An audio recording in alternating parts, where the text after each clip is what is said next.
que se va a titular Dios no falla. ¿Ok? Dios no falla. Es el tema de hoy.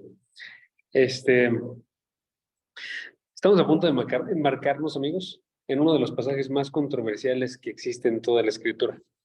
O sea, es uno de esos pasajes que te pone a gente a discutir, ¿saben?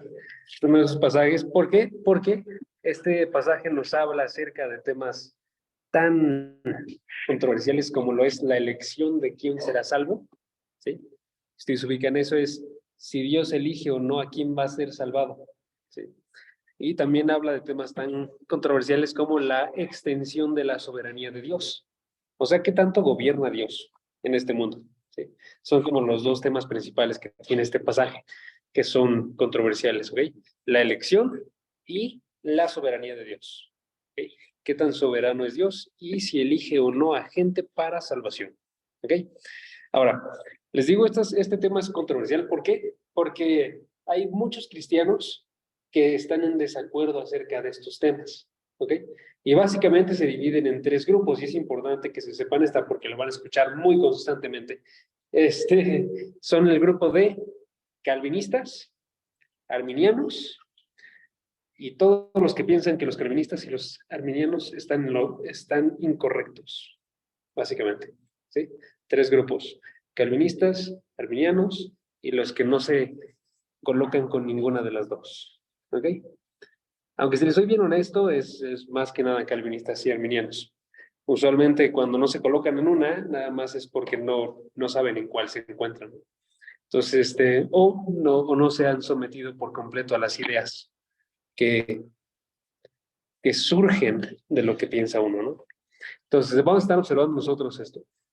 Pero básicamente, antes de que comencemos, quiero que veamos nosotros que todos ya tenemos una de estas posturas. Cuando hablamos acerca del calvinismo, del arminianismo o de alguna intermedia, todos ya las tenemos, ¿sí? A pesar de que no conozcamos incluso el nombre de nosotros, es muy probable que ya tenemos una. Aquel que no tenga una es alguien que acaba de llegar, básicamente. Que eso está bien, o sea, eso no está mal, pero es básicamente el único lugar en el cual puedo pensar que no tendrían una, ¿saben? Entonces, pues les pregunto a ustedes, por ejemplo, si yo les preguntara a ustedes, ¿son salvos por algo bueno que hubiera en ustedes? ¿O son salvos puramente por la gracia de Dios? ¿Qué me dirían ustedes?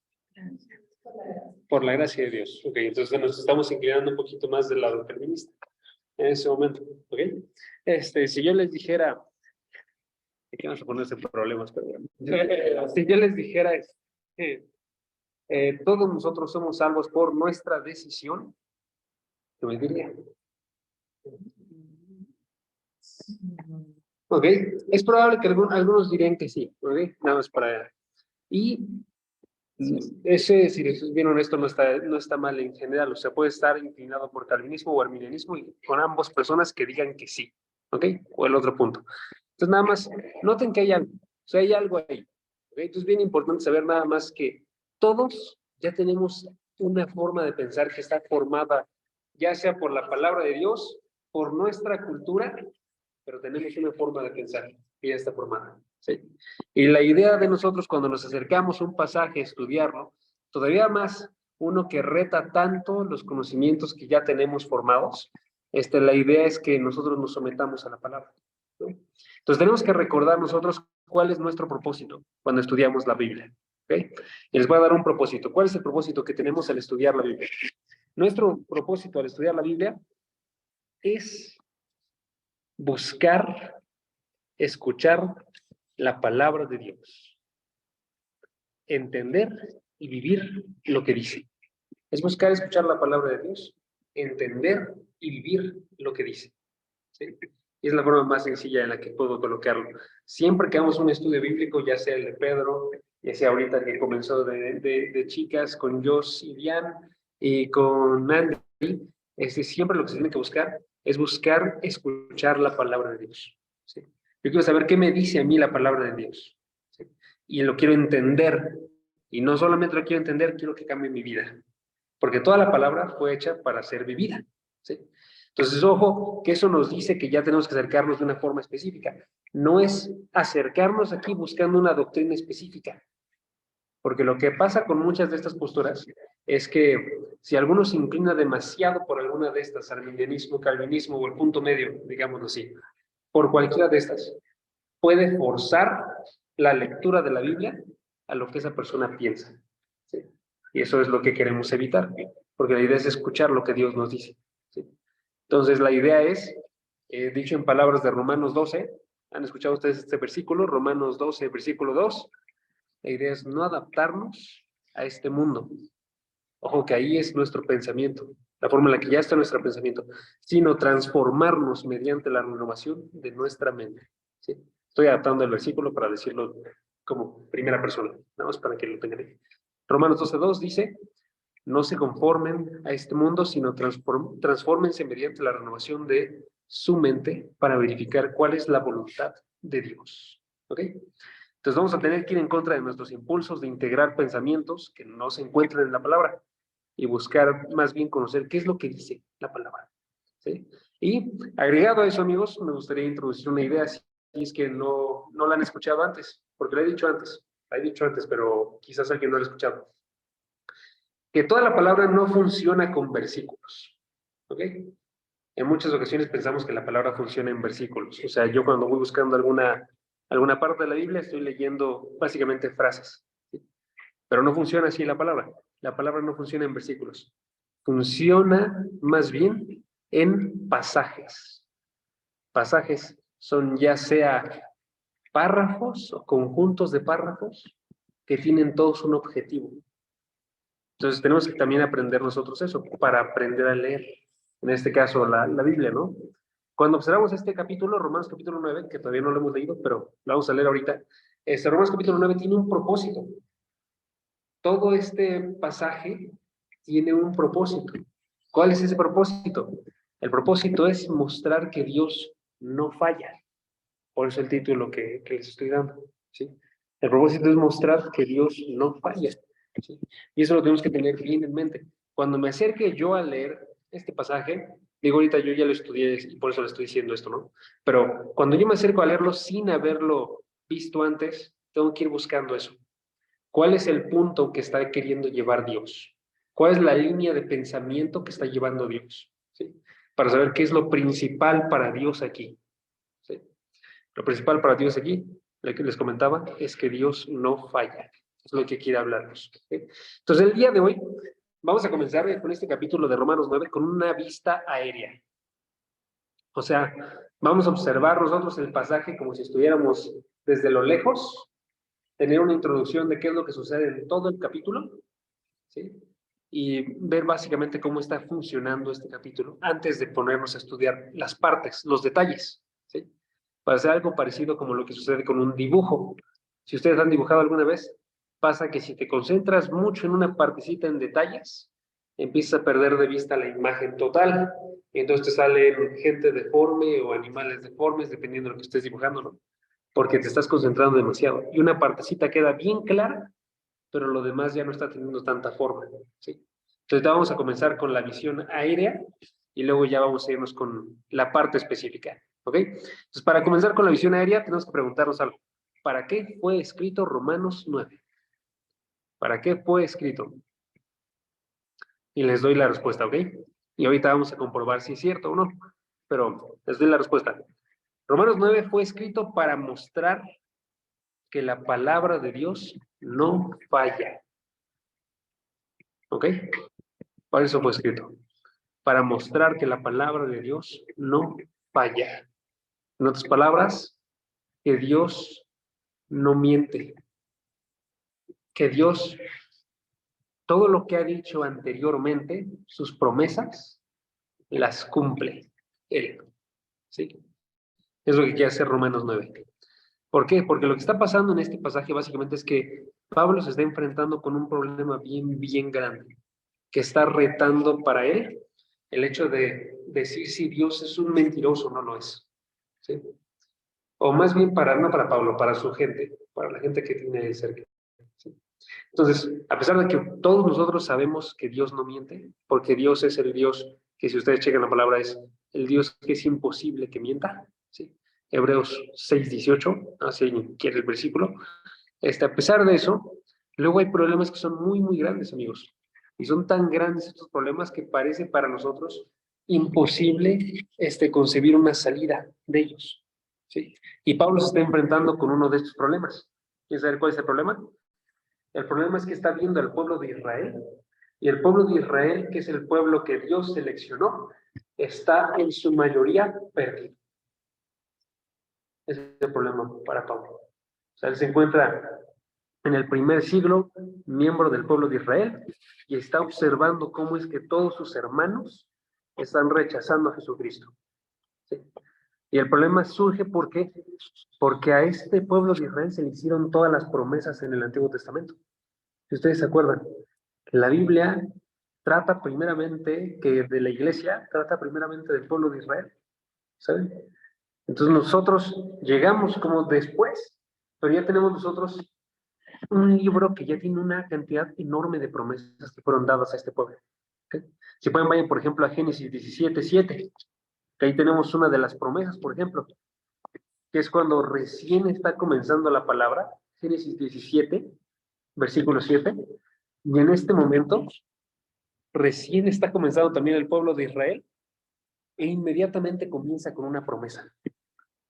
Dios le habla a Abraham y le dice, chequen, Génesis 17:7, le dice, chequen, estableceré mi pacto contigo y con tu descendencia después de ti, por todas sus generaciones, por pacto eterno de ser Dios tuyo y de toda tu descendencia después de ti. Y noten ahí cuál es la promesa, ¿ok? Primeramente, noten la promesa, ¿cuál es? La promesa es que Dios va a ser su Dios, ¿sí? ¿Vieron la parte final? De ser Dios tuyo y de tu descendencia después de ti, ¿sí? Y noten ahora a quién está dirigida esta promesa. Esta promesa está dirigida a Abraham. Abraham sabemos nosotros que sí tuvo a Dios, sí fue un creyente verdadero, ¿sí? Pero también fue una promesa para toda la descendencia después de él. ¿Notan esas palabras? Dice el versículo, mi pacto contigo y con tu descendencia después de ti, ¿sí? Y al final del versículo, toda tu descendencia después de ti, ¿sí? Entonces tenemos ahí una promesa bastante clara, la promesa de que Dios iba a ser el Dios del pueblo de Israel. Y sin embargo nosotros regresamos al tiempo de Pablo, y Pablo tiene un pueblo de Israel que está separado, que ha abandonado a Dios, ¿sí? Un pueblo del cual dice Jesucristo, ustedes no escuchan porque no son de Dios.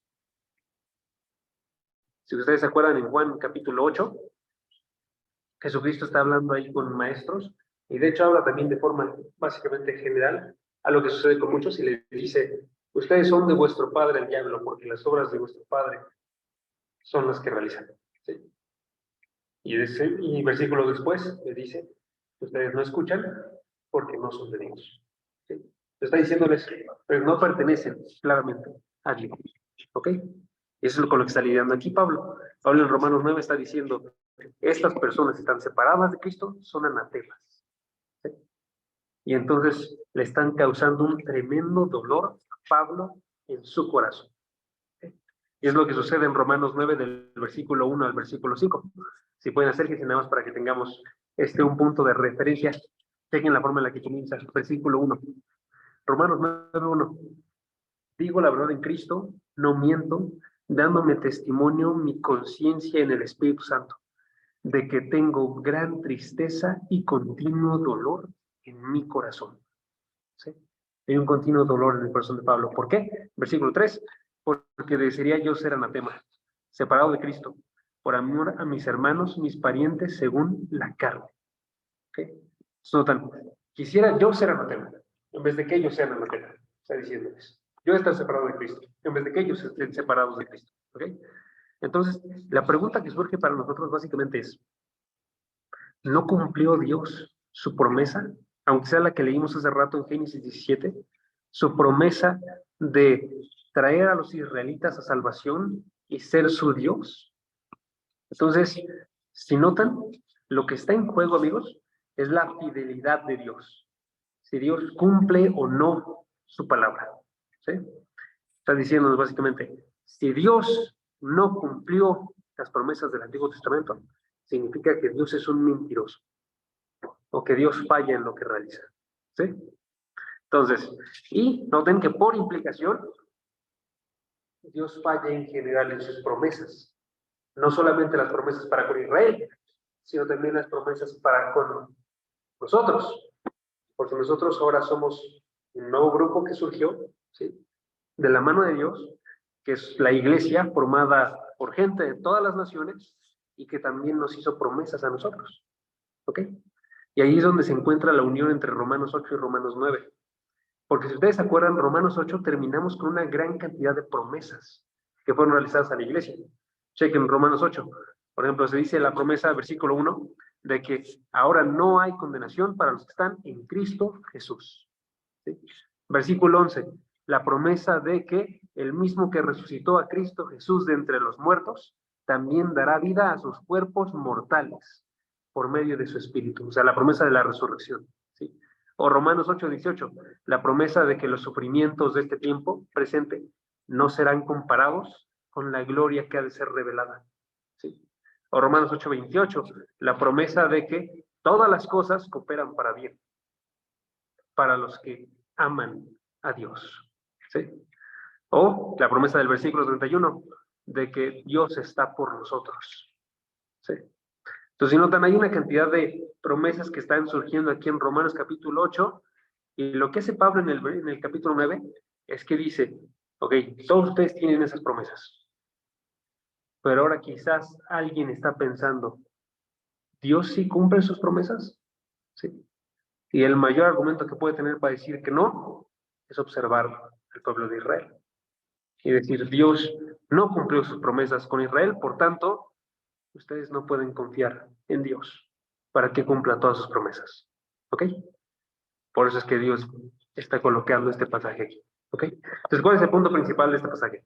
El punto principal de este pasaje es responder si Dios falló en cumplir las promesas a Israel. ¿Ok? Si Dios falló en cumplir las promesas a Israel, porque de eso dependen todas las promesas de Dios, no solo las de Israel. ¿Sí? Noten lo importante que es entonces este capítulo. ¿Okay?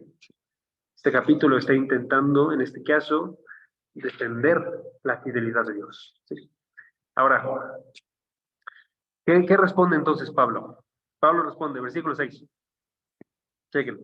A pesar de que los israelitas se han alejado, dice, versículo 6, no es que la palabra de Dios haya fallado. Esta es la respuesta de Pablo.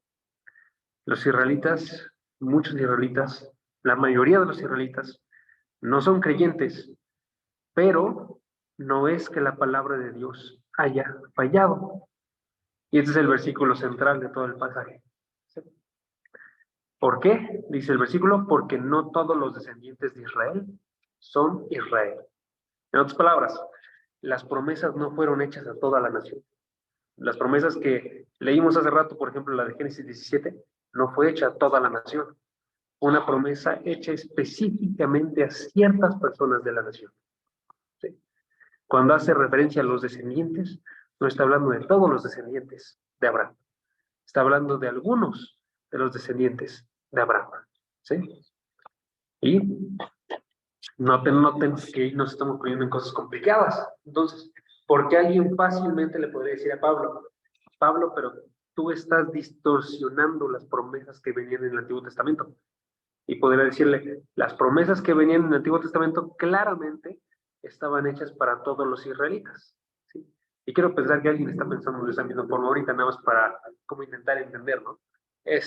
O algo que puede surgir en este momento presente es que ya empieza a observar una persona, en mis palabras, lo que se conoce como la doctrina de la elección.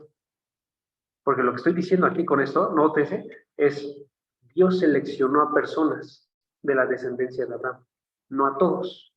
¿Sí? Y con esas personas hizo la promesa. ¿Sí? Entonces alguien ahorita en el tiempo presente podrá decir, a mí, pero estás distorsionando lo que dice la palabra. porque la palabra no nos habla acerca de la doctrina de la elección. Y entonces ahí tenemos dos objeciones que pueden surgir a esto que está diciendo Pablo, ¿no? Pablo está diciendo, solo se seleccionó a algunos de todo el pueblo de Israel. Y entonces la primera objeción es, no, Pablo, todos los israelitas tienen que ser salvos. Dios seleccionó a todos los israelitas. ¿Sí? Y la segunda objeción, la opción más presente para nosotros, es, no, Dios le da la oportunidad a todos de que decidan si le van o no a seguir. ¿Sí? Pero nótese que Pablo iría en contra de las dos. ¿Sí se está entendiendo? Nada más para ver, ¿sí? Ok. Por si acaso lo vuelvo a explicar rápidamente. Pablo está diciendo que solamente se seleccionó a unos de todos los que van a formar parte del pueblo de Israel. Y eso nos está hablando acerca de la doctrina de la elección. Dios elige a unos y no a otros para salvación. ¿Ok? Y nuestro primer instinto es decir, no es así. ¿Sí? Para los judíos de este tiempo, el instinto era decir, no es así porque Dios elige a todos. ¿Sí? Todos los israelitas, a menos. Para el hombre del siglo XXI, perdón, cristiano que está aquí en México, en Estados Unidos, en cualquier lugar, el instinto es decir, no, Dios le da la oportunidad a todos. Y cada quien decide si va o no a ser salvo. ¿Sí? Pero Pablo está yendo en contra de los dos. ¿Ok? Ahora, ¿qué hace Pablo? ¿Cómo responde un argumento? Pregunta, ¿ustedes cómo responderían un argumento? Si alguien les dijera a ustedes, lo que tú piensas es incorrecto, ¿cómo responderían? Otro argumento. Exactamente. Sí, otro argumento ahí funciona, pero nótese que la lógica de responder con otro argumento no funciona para Pablo, ¿no? Pablo quiere que veamos todo que sea bíblico, ¿no? Entonces lo que hace Pablo es que en los siguientes versículos se regresa al Antiguo Testamento, que tenemos que recordar es la Biblia que él tenía, ¿sí? Y con esa Biblia él defiende la doctrina, ¿sí? Entonces, con la palabra de Dios, él va a responder esto y va a decir, la elección de Dios para salvación ya estaba en el Antiguo Testamento, desde el inicio. ¿Sí? Entonces nos regresamos nosotros al Antiguo Testamento, no vayan para allá, pero y recordamos, ¿ok? ¿Qué pasó? Génesis 17:7, la promesa que les di. ¿Qué decía? Esta es una promesa de que yo seré tu Dios y el de tu descendencia. ¿Ok? Y luego observamos nosotros que Abraham tuvo dos hijos. ¿Ok? De hecho, tuvo dos hijos. Y el primero de los hijos no tuvo a Dios como su Dios, sino que fue hasta Isaac que tuvo a Dios como su Dios. ¿Sí? Y luego observamos el ejemplo del hijo de Isaac, que tuvo también dos hijos, pero el primero no tuvo a Dios como su Dios, y el segundo sí lo tuvo como su Dios. ¿Sí? Tanto así que si ustedes checan la forma en la que se presenta Dios delante de Moisés, Dios se presenta como el Dios de Abraham, el Dios de Isaac, el Dios de Jacob. Pero no se presenta como el Dios de Ismael, no se presenta como el Dios de Saúl. ¿Sí? ¿Por qué? Porque, porque Dios nos seleccionó a ellos. ¿Sí? Y eso es lo que hace Pablo. Pablo va en el versículo 6, chequen, está el versículo 8, va a tomar estos ejemplos. Entonces dice, chequen, no estoy diciendo 6 al 8 porque es la sección, pero voy a leer yo versículos en específico. ¿Ok? Chequen lo que dice el versículo 8. No son los hijos de la carne los que son hijos de Dios, dice el versículo 8, que está hablando acerca de, en este caso, Isaac. ¿Sí? Y está diciendo, no era con tu descendencia solamente de acuerdo a la carne, sino es los que yo selecciono para que sean hijos de Dios. ¿Sí? Y después toma el ejemplo de Isaac ya de forma completa en el versículo 9 al versículo 11 y el ejemplo de Jacob en el versículo 12. No me equivoqué, perdón. De Isaac en el versículo 9 al 10 y de Jacob en el versículo 11 al versículo 12. ¿Ok? Y allí los dos ejemplos están vivos, ¿no? No es toda la descendencia, solamente es aquellos que él seleccionó. Que es lo que se conoce, amigos, como la doctrina de la elección y la doctrina de la reprobación. ¿Ok? Te voy a darles ahorita la definición para que la tengamos. La elección y la doctrina de la reprobación. ¿Ok? Aquí les va. ¿Cuál es cada una? La doctrina de la elección es que antes de la fundación del mundo, Dios escogió a algunos individuos para salvación. ¿Ok? La repito. Antes de la fundación del mundo, Dios escogió a algunos individuos para salvación. ¿Ok? En otras palabras, antes de que sucediera cualquier cosa, antes de que existiera cualquier vida, antes de que hiciera alguien algo, ¿sí? Dios escogió a algunos para que fueran salvos. ¿Sí? No basado en las cosas que iban a hacer, no basado en quiénes eran, en su bondad, ¿sí? No basado en su maldad tampoco, ¿sí? Sino simplemente basado en la decisión de Dios, que Dios escogió. ¿Sí? Entonces, antes de la fundación del mundo, escogió a algunos para salvación. Y es lo que viene aquí. Chequen el versículo 11. Cuando aún los mellizos, hablando de Esaú y de Jacob, no habían nacido y no habían hecho nada, ni bueno ni malo, para que el propósito de Dios conforme a su elección permaneciera, no por las obras, sino por aquel que llama. ¿Ok? ¿Notaron ahí la idea? La idea es, Esaú y Jacob no habían hecho absolutamente nada para que uno fuera seleccionado y el otro no. ¿Sí? No hicieron nada ni bueno ni malo. Fue seleccionado sin, podemos decir nosotros, sin ninguna razón, excepto el puro hecho de que Dios lo seleccionó. ¿Sí? Para que el propósito de Dios conforme a su elección permaneciera. No por las obras, sino por aquel que llama. No por algo que alguien realice, sino por aquel que llama. ¿Sí? Eso es lo que nos dice a nosotros, que la salvación es enteramente un regalo de la gracia de Dios, que es lo que comentábamos al inicio. ¿Ok? Y por el otro lado, la doctrina de la reprobación. La doctrina de la reprobación, ¿qué dice? La doctrina de la reprobación enseña que algunos individuos, también escogidos por Dios, quedan excluidos de la salvación. Quedan excluidos de la salvación. Quedan excluidos de la salvación. Algunos individuos escogidos por Dios quedan excluidos de la salvación. ¿Sí? Eso significa básicamente que Dios eligió no salvarlos. ¿Ok? En otras palabras, Dios elige a quién va a salvar, pero por el mismo hecho, Dios eligió no salvar a unos. ¿Sí?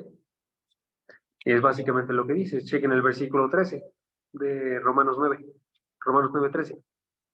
Tal como está escrito, a Jacob amé, pero a Esaú aborrecí. ¿Ok? Y ahí es donde comenzamos a entrar con las partes complicadas para nosotros de recibir, ¿sí? De entender y de aceptar. Porque si notan, no es complicado de entender de una forma intelectual. O sea, todo lo que les estoy diciendo ahorita está muy, muy sencillo, ¿sabes? Pero es difícil en ocasiones aceptar este tipo de verdades. ¿Por qué? Porque en este caso, por ejemplo, parece que Dios está condenando a gente que no merece ser condenada. ¿Sí? Pareciera que dice eso, que Dios está condenando a gente que merece no ser condenada, ¿sí? O que no lo merece, ¿sí? Pero vamos a observar las siguientes semanas, por eso no me quiero meter ahorita, pero vamos a observar las siguientes semanas básicamente que a pesar de que todos los que son salvados son elegidos de antemano y todos los que son condenados son elegidos de antemano, no hay nadie que sea condenado que no lo merezca, ¿ok? Nada más para que se alivien ahorita, no hay nadie que sea condenado que no lo merezca, ¿ok? Entonces, sin embargo, noten que ya surge una objeción. ¿Ok? ¿Cuál es la objeción? La objeción, ¿alguien podría pensarla? Es que podríamos pensar, Dios es injusto. ¿Sí? Si esto es una verdad, alguien puede pensar, Dios es injusto. ¿Por qué? Porque podría decir, si Dios elige a unos y no elige a otros, lo que está haciendo Dios es injusticia. ¿Sí? Y esto, de hecho, lo van a observar mucho allá afuera, amigos. De hecho, aún si no nos metemos con la predestinación o con la elección que estamos viendo aquí, aún así se observa eso en el mundo. Por ejemplo, si ustedes piensan en el mundo y la forma en la que todos ellos piensan acerca de las religiones, ellos dicen, todos los caminos nos van a llevar a Dios. Pero cuando observan a los cristianos y observan a los cristianos que dicen, no todos los caminos llevan a Dios, sino solamente Jesucristo, ellos dicen, Dios es injusto. Porque Dios no debería querer que nada más sea por Jesucristo. Debería poder ser por todos los demás también. Y algo similar sucede aquí, nada más que en este caso es con la elección. ¿Okay? Y noten qué es lo que dice el pasaje. El pasaje plantea esta objeción en el versículo 14. Dice el versículo 14. ¿Qué diremos entonces? ¿Que hay injusticia en Dios? ¿Sí? ¿Hay injusticia en Dios? Es una objeción muy común. ¿Sí? En otras palabras, si Dios elige a unos y no a otros, ¿no hace eso a Dios injusto? Y Pablo responde, de ningún modo. Y otra vez, ¿cómo se defiende Pablo? ¿Cómo defiende sus argumentos? Con la escritura, ¿no? Entonces va al Antiguo Testamento otra vez y chequen lo que dice el versículo 15. Va al Antiguo Testamento, la escritura, y dice, porque él, o sea, Dios, dice a Moisés, tendré misericordia del que yo tenga misericordia y tendré compasión del que yo tenga compasión. ¿Sí? En otras palabras, Dios, no sé lo que está diciendo aquí, Dios no salva a la gente porque tenga que. ¿Sí? Dios no salva a la gente porque tenga una obligación de salvar a la gente. No salva a la gente porque hay algún distintivo humano que haga que tenga que salvarlo. ¿Sí? Ni su familia, ni su esfuerzo, ni su bondad, ¿sí? Sino que Dios salva únicamente por su misericordia.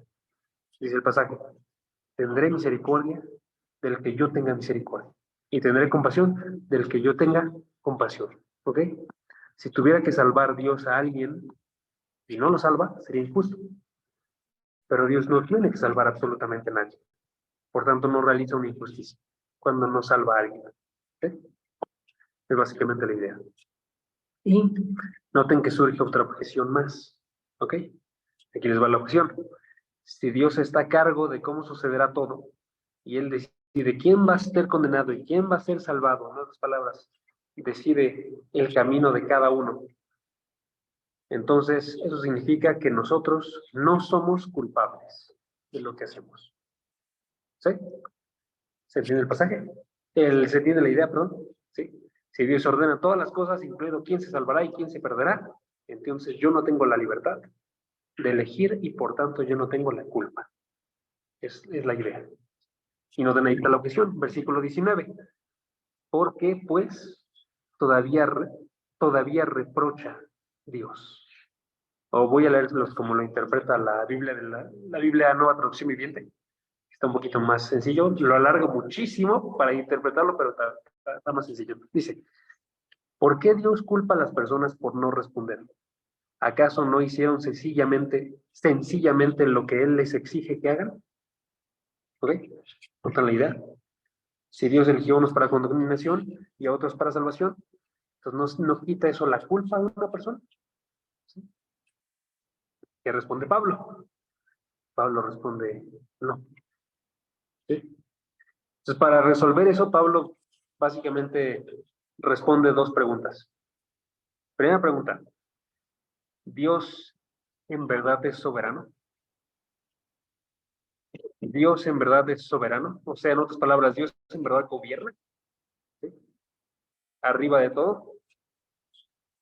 Y luego nos dice, ¿qué implica eso para la salvación? ¿Ok?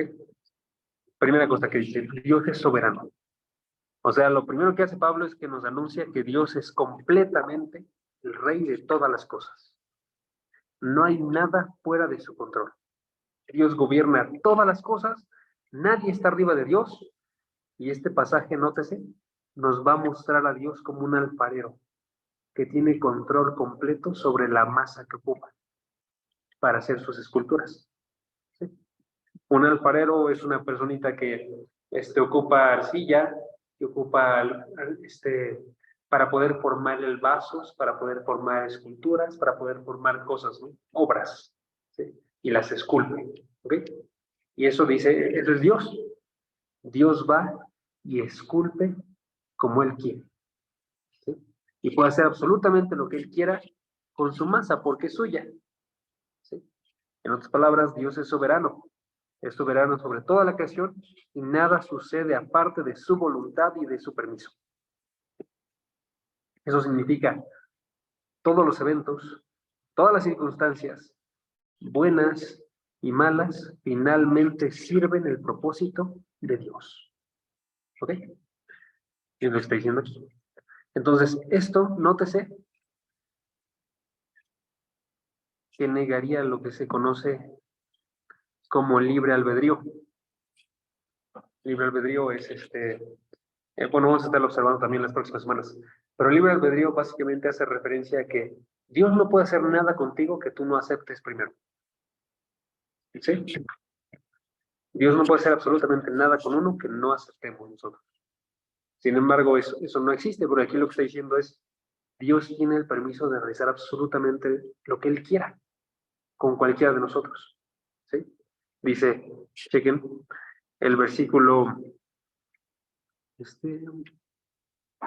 de más unos, aquí está. Dice, el versículo 20, segunda mitad. ¿Dirá acaso el objeto modelado al que modela, ¿por qué me hiciste así? Versículo 21. ¿O no tiene el alfarero derecho sobre el barro de hacer de una misma masa un vaso para uso honorable y otro para uso ordinario? O sea, ¿no puede decidir lo que él quiera realizar con cualquiera de nosotros? Y la respuesta es sí, porque Dios es soberano. ¿Sí? ¿Y ahora qué implica entonces eso para la salvación? Eso implica, amigos, que Dios tiene un propósito, tanto para elegir a gente para salvación, como elegir a gente para condenación. ¿Sí? Dios tiene un propósito en ambos. Cuando Él eligió a gente para salvación, Él lo hizo, nos dice el versículo 23, para dar a conocer las riquezas de su gloria. ¿Sí? Para dar a conocer las riquezas de su gloria. Y cuando Él eligió a gente para condenación, nos dice el versículo 22, fue para demostrar su ira y hacer notorio su poder. ¿Sí? Y noten que ambos se unen en un lugar. Dios eligió a ambos para dar a conocer a Dios. ¿Sí? Para dar a conocer su gloria y su ira. ¿Sí? Entonces ahí tenemos nosotros el objetivo de todo esto.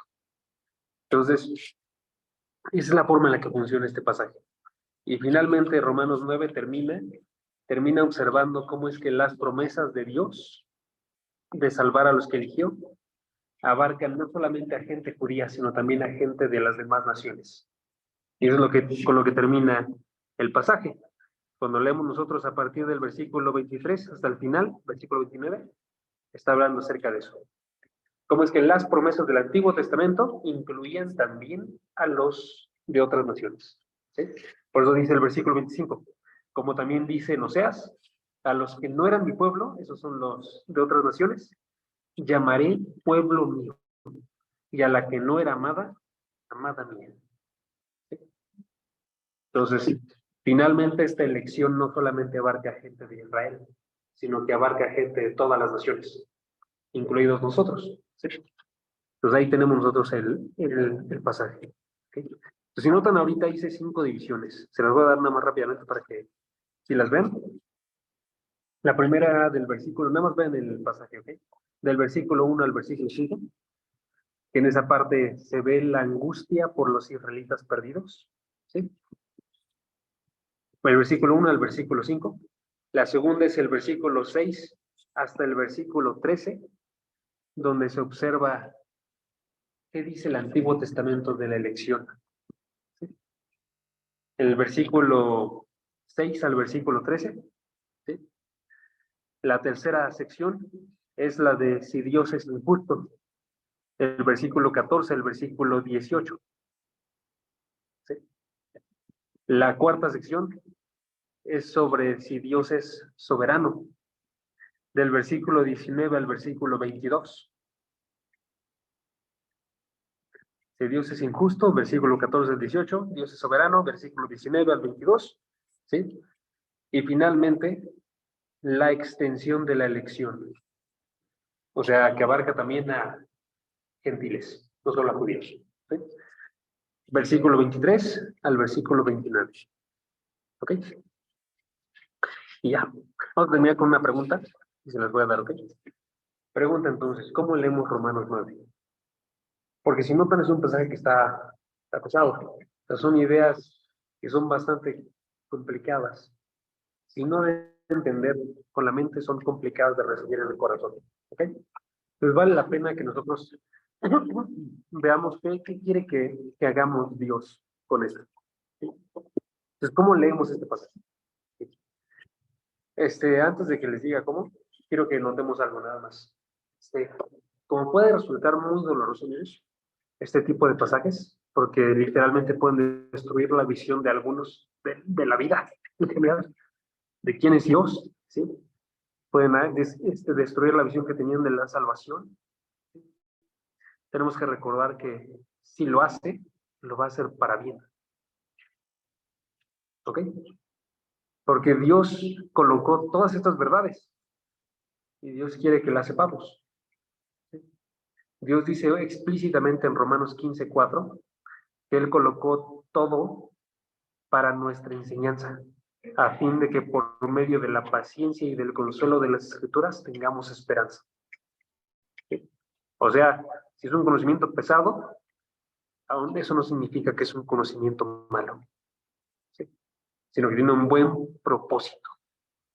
Y la ayuda que Dios colocó para que podamos entender y ya sepamos cómo leer nosotros este pasaje es estudiar las Escrituras de la mano del Espíritu de Dios.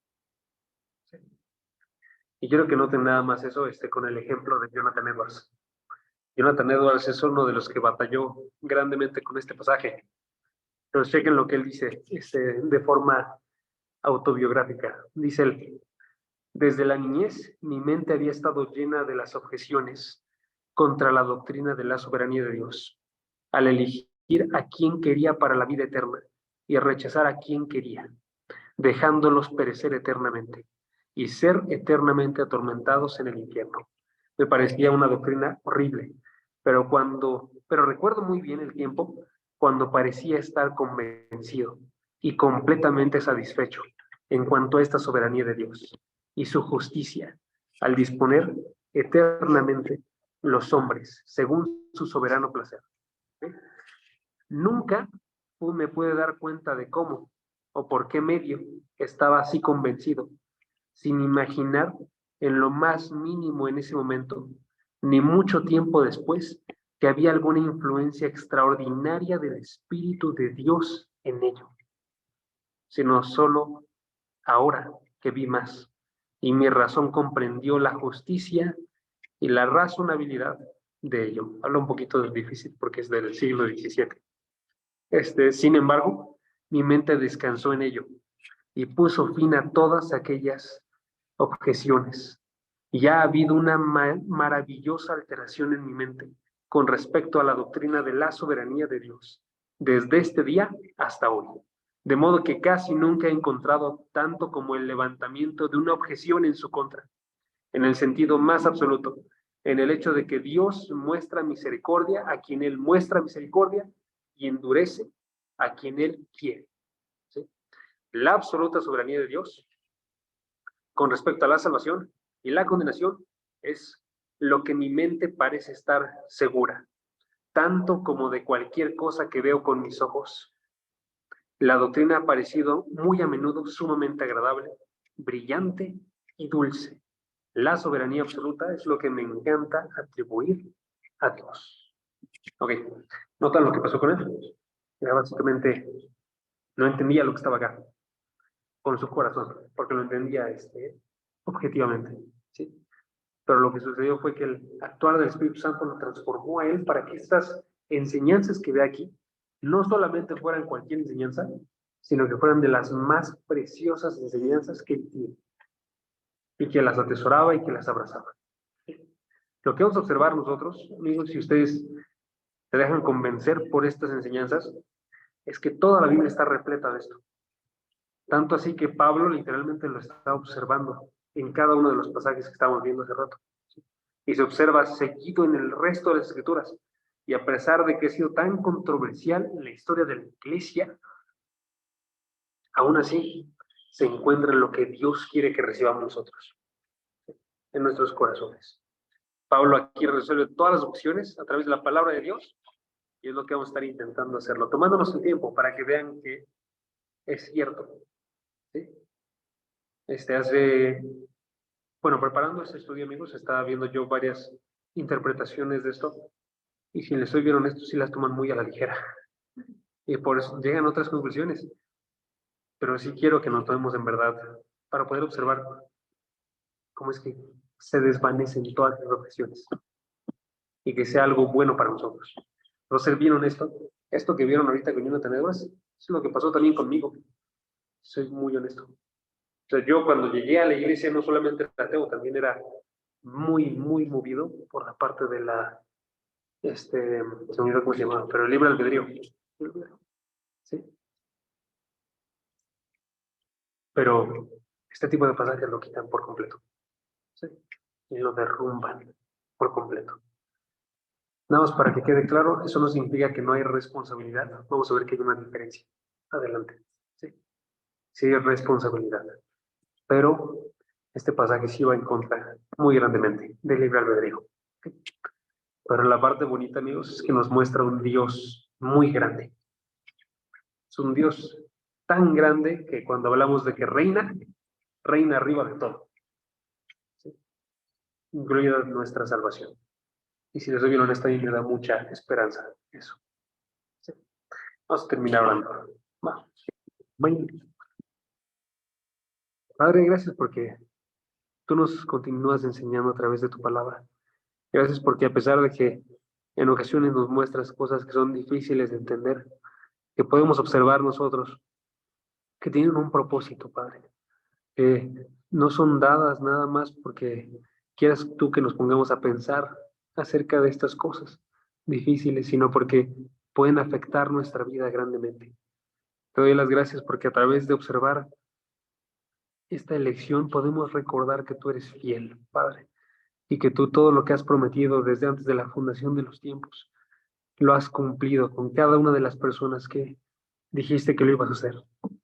Padre, te doy las gracias porque podemos observar también como un Dios extremadamente grande, que gobierna arriba de todo, que nada se encuentra fuera de tu mano, sino que todo lo que sucede, sucede por tu voluntad. Padre, te doy las gracias porque tú eres aquel que nos puede ayudar a entender este pasaje. Y te pido que tú seas esa roca que nos sostenga. Si hay alguien aquí que esto esté yendo en contra de lo que piensa, Padre, en contra de lo que ha pensado toda su vida, que pueda ser movido para ver lo que dice tu palabra, Padre, y que sea porque la estamos hablando de forma clara y precisa y no por estar intentando meter ideas a este pasaje, Padre. Te pido para que nuestros ojos sean abiertos y nuestros corazones también, para que veamos que todas estas doctrinas, todas estas enseñanzas se alinean con quién eres tú, como un Dios bondadoso, santo, lleno de amor, Padre, y de misericordia, y que ninguna de estas doctrinas contradice nada de eso. Te doy las gracias por todas las personas que están aquí, todas las que están conectadas, Padre, y te pido por cada uno de ellos y por su relación contigo. Primeramente por la mía, Padre. En nombre de Jesús. Amén. Ok, amigos. ¿Cómo ven? ¿Alguien tiene algún comentario? Vas. señorita.